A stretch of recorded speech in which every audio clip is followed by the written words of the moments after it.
Yeah, can you answer yes or no? Ghost project? Can you turn on the microphone, please?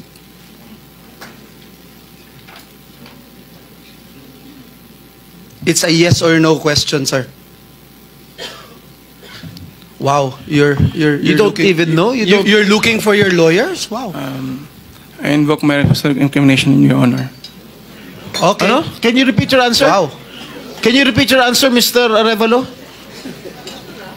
I invoke my right for self-incrimination, Your Honor. My God, the question of the majority floor leader is very simple. It's very simple. Do you have any ghost project in any of the areas here in the Philippines?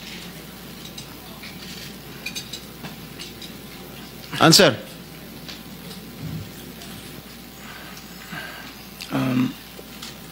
Dahil may mga usapin po na kakasuhan yung mga kontraktor ng DPWH po at parte ng ulat ng Senado na magpagrekomenda ng paghahain ng kaso laban sa resource person, ang payo ng aking mga abogado ay huwag magsalita sa panahon na ito dahil anumang pahayag ko sa pagsisiyasat. Sino utos sa'yo na huwag magsalita?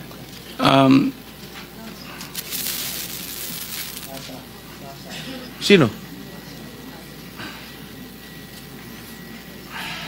May binabasa ka ba? Ginawa ko po, Your Honor. Ano binabasa mo? Pasensya po kasi kinakabahan po kasi po.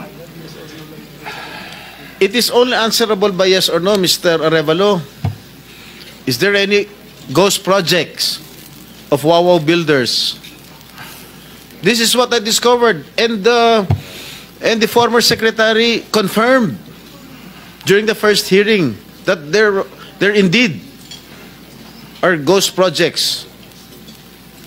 Bine-verify pa po namin, Your Honor, ang ano kung meron po. Ano ka ba sa Wawaw? Are you the owner?